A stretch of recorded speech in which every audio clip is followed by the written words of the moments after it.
नमस्कार दोस्तों, आपका बहुत-बहुत स्वागत है मेरे यूट्यूब चैनल में। और आज मैं आपको बताने जा रहा हूँ कि 4M चेंज मैनेजमेंट क्या होते हैं।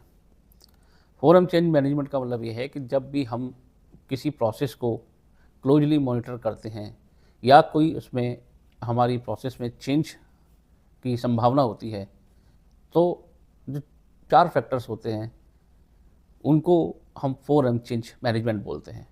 वो 4 फैक्टर होते हैं, पहला होता है मैन, फिर होता है मशीन, मटेरियल एंड मेथड। ये 4 प्रोसेस होते हैं जिसके बेस पर हम अपने आने वाले किसी भी चेंजेस को प्रोसेस में या प्रोडक्ट के लिए अप्लाई करके देख सकते हैं। अब इसमें सबसे पहले होता है मैन। मैन के चेंजेस का हम कैसे एनालिसिस कर सकते हैं, उसके कुछ फैक्टर्स हैं जो इस प्रकार हैं। मान लीजिए कि अगर मैन पावर की अवेलेबिलिटी या मैन पावर चेंजेस ज़्यादा होते हैं, जो कि स्किल्ड और अनस्किल्ड या हाईली स्किल्ड वर्कर्स जो होते हैं, वर्कमैन जो होते हैं, उनका अट्रिशन बहुत ज़्यादा ही होता है। तो इस केस में क्या होता है कि मैनेजमेंट ये सोचती है कि जो अट्रिशन इतना हाई हो रहा है, उसको कैसे कंट्रोल किया जाए। दूसरा प्रोसेस ये भी होता है कि जब शिफ्ट एक नॉर्मल शिफ्ट जब चल रही होती है और शिफ्ट में अगर कोई चेंजेस आते हैं, यानी कस्टमर की रिक्वायरमेंट के बेसिस पे अगर आपको 2 घंटे शिफ्ट नॉर्मल टाइम से एक्स्ट्रा चलानी पड़ती है, तो उसमें वो चेंजेस आ जाते हैं, जिसकी कि मैन पावर की जो एक कैपेसिटी होती है, उसको आकलन किया जाता है कि क्या 2 घंटे और बढ़ाने में ये सक्षम हो पाएँगे या नहीं हो पाएँगे। इसके बाद फैक्टर्स ये होते हैं कि कुछ वर्कमैन जो है छुट्टी लेकर चले जाते हैं, लेकिन छुट्टी लेने के बाद क्या वो वापस आएँगे या नहीं आएँगे? अगर वो नहीं आते हैं तो उसको प्रोसेस को हम कैसे अपना कंट्रोल करेंगे, या अगर वो चले जाते फिर नहीं आते तो उसकी जगह पे हम जो नए बंदे लेते हैं, उन नए बंदों को लेने के बाद हम उन नए बंदों को फिर अपने प्रोसेस में कैसे अलाइन करेंगे। तो ये कुछ छोटे-छोटे एग्ज़ाम्पल हैं जो मैं आपको बता रहा हूँ मैन के रिगार्डिंग, जो कि चेंज मैनेजमेंट में बहुत बड़ा फ़र्क डालते हैं। इसके बाद आता है मशीन। मशीन का मतलब ये है कि अगर कोई नई मशीन आ रही है आपके प्लांट में और उसकी कोई अगर आपकी कोई प्रोसेस में टेक्नोलॉजी चेंजेस हो रही है, या जो काम पहले मैनुअल होता था वो अब रोबोट के थ्रू हो रहा है, तो काइंडली छोटे-छोटे एग्जांपल ऐसे हैं जिसमें कि मशीन की टेक्नोलॉजी को अपने एनवायरनमेंट के अकॉर्डिंग उसको समझना, अपने स्किल्स की अवेलेबल स्किल्स के अकॉर्डिंग मशीन की जो कैपेसिटी है उसको आकलन करना। इस तरह से मशीन का बड़ा इंपॉर्टेंट रोल होता है जब कोई चेंज मैनेजमेंट का हम आकलन करते हैं। या कुछ मशीन हमारी ब्रेकडाउन में चली जाती हैं, तो ब्रेकडाउन में क्यों जाती हैं, ब्रेकडाउन के बाद जब वापस होकर सही होके आती हैं, तो किस तरह से उनका हम आकलन कर सकते हैं।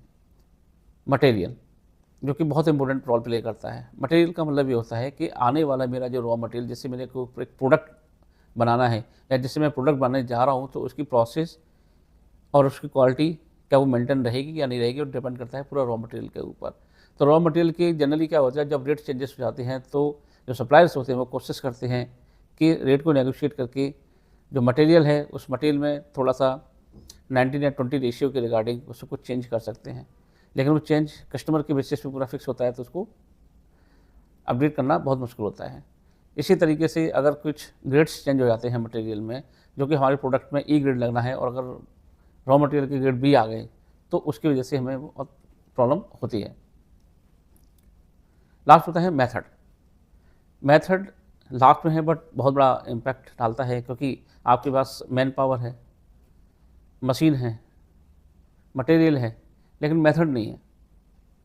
उस चेंज को एक्सेप्ट करने के लिए वो मेथड नहीं है, तो मेथड करने के लिए, मेथड को एनालाइज करने के लिए इसमें एसओपीज़ बनाई जाती हैं, प्रोसीजर बनाए जाते हैं।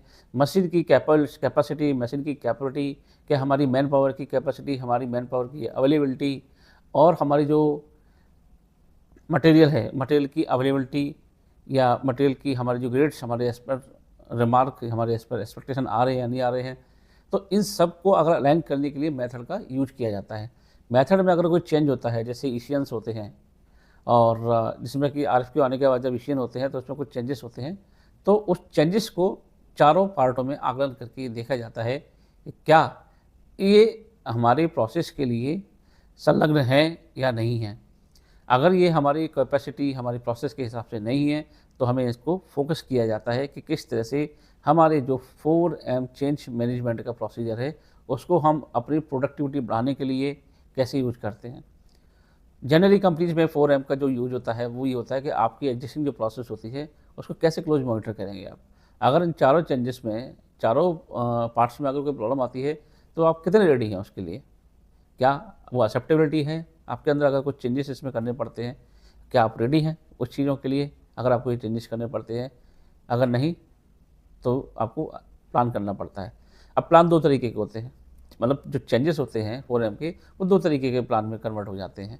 यानी एक तो प्लान्ड जो एक्टिविटी होती है और एक अनप्लान्ड होती है। प्लान्ड एक्टिविटी पर बहुत छोटा सा एग्जाम्पल बताता हूँ, जैसे कि मैं पहला जो एम है 4M का, लाइक मैन पावर। अगर कुछ मैन पावर, हमारे प्रोसेस की स्किल्ड मैन पावर अगर छुट्टी पे जा रही है और वो बता के जा रहे हैं कि हम इतने दिन के बाद वापस आ जाएंगे, तो उसकी जगह जनरली क्या करती है मैनेजमेंट या प्लांट हेड जो होते हैं, वो उस छुट्टी पे गए हुए व्यक्तियों की जगह, वर्कमैन की जगह पे दूसरे वर्कमैन को शॉर्ट टर्म के लिए एक टेम्प्रेरी या एडॉक बेसिस पे उनको हायर कर लेते हैं। लेट्स से अगर वो 10 दिन या 20 दिन की छुट्टी पे जाते हैं तो उस हिसाब से उनको हायर कर लेते हैं। ये हो गया प्लान प्लान चेंज मैनेजमेंट। लेकिन जैसे ही कुछ वर्कमैन अनप्लान लीव लेके चले जाते हैं या एब्सेंटेज उनका हो जाता है, वो अनप्लान हो जाता है, वो किस तरह से मैनेज करेंगे? एब्सेंटेज इसमें आ गया, टीचर इसमें आ गया। तो एब्सेंट को कंट्रोल करने के लिए ये मैं बड़े छोटे एग्जांपल आपको दे रहा हूँ कि किस तरह से आप इस तरह को प्लान को अनप्लान को समझ सकते हैं। मशीन की अगर मैं बात करता हूँ तो मशीन मेरे प्लान के अकॉर्डिंग जो मेरी कैपेसिटी है वो प्रोसेस कर रही है, लेकिन अनप्लान्ड क्या हुआ कि जिस एक्सपेक्टेशन से मशीन को मैंने प्रोक्योर किया और वो मशीन उस मेरी कैपेसिटी के अकॉर्डिंग, मेरी एनवायरनमेंट के रिकॉर्डिंग अगर वो आउटपुट नहीं दे रही है तो मैं कैसे रिएक्ट करूँगा उसके लिए? इसी तरह से मटेरियल के भी है। मटेरियल मंगाया मैंने ए ग्रेड का और कस्टमर को अर्जेंसी है, जाना है, टाइम पर डिलीवरी देनी है, लेकिन मटेरियल गलती से वो क्वालिटी के हिसाब से नहीं आया, वो मेरी एक्सपेक्टेशन जो ग्रेड की थी वो हिसाब से नहीं आया। अब मैं क्या करूँ? तो क्या मैं उसके लिए रेडी हूँ? वो हमें आकलन करना होता है। ऐसी मेथड हमने बना तो लिया, लेकिन ये मेरा प्लान मेथड है कि मैं इस तरह से इसको प्रोसेस करूँगा, लेकिन अगर वो मेथड कामयाब नहीं हुआ फिर कैसे करेंगे आप? उसको आपको आकलन करना पड़ेगा। तो ये 4M चेंज मैनेजमेंट को क्लोजली मॉनिटर करना, अपने प्रोसेस को बढ़ाने के लिए, अपने प्रोडक्ट की क्वालिटी को इम्प्रूव करने के लिए, इस तरह से हर कंपनी 4M चेंज मैनेजमेंट का एनालिसिस करती है। और ये बहुत टाइम से पहले से होते हुए आ रहा है, ये कोई नई चीज़ मैं आपको नहीं बता रहा हूँ, लेकिन चूँकि मुझे ऐसा लगा कि आपको इन 4M चेंज मैनेजमेंट के बारे में पता होना चाहिए, क्योंकि कुछ जो मेरे व्यूअर्स हैं उनकी रिक्वायरमेंट भी आ रही थी कि आप 4M चेंज मैनेजमेंट के बारे में बताइए, उसके बारे में जानकारी दीजिए। तो इसलिए आज मैंने ये वीडियो बनाया जिससे कि आप लोगों को 4M चेंज मैनेजमेंट के बारे में पता हो। अब 4M चेंज मैनेजमेंट के बारे में जब आपको पता है तो मैं आशा करता हूँ कि आप अपनी प्रोसेस को, या प्रोसेस नॉलेज या प्रोडक्ट नॉलेज, अकॉर्डिंगली आप उसको मैनेज करेंगे, जिससे कि कस्टमर की जो रिक्वायरमेंट है उससे मैच हो और आप एक अच्छा प्रोडक्ट, एक अच्छा एफजी प्रोडक्ट कस्टमर तक पहुंचा सकें, जिससे कि आपकी कस्टमर की नज़रों में बहुत अच्छी इमेज बने। हालांकि कंपनी बहुत अच्छा प्रोसेस ऑलरेडी कर भी रही है, बट टाइम टू टाइम ये चेंज को एक्सेप्टेंस आना बहुत ज़रूरी है। चेंज नहीं करेंगे तो टेक्नोलॉजी के लिए आप पीछे रह जाएंगे। इसीलिए चाहे वो मैन हो, चाहे मेथड हो, चाहे मशीन हो, चाहे मटेरियल हो, इन सारे चेंज मैनेजमेंट में फोकस करके आप आगे बढ़ सकते हैं। तो दोस्तों आशा करता हूँ कि ये वीडियो आपको समझ में आया होगा, 4M चेंज मैनेजमेंट के बारे में आपको काफ़ी सारी चीज़ें क्लियर कर पाया होऊंगा। और अगर ये आपको वीडियो पसंद आता है तो कृपया करके उन लोगों तक पहुँचाइए जिसको पता नहीं है 4M चेंज मैनेजमेंट के बारे में, उनकी भी जानकारी बढ़े, उनको भी नॉलेज बढ़े। Thank you.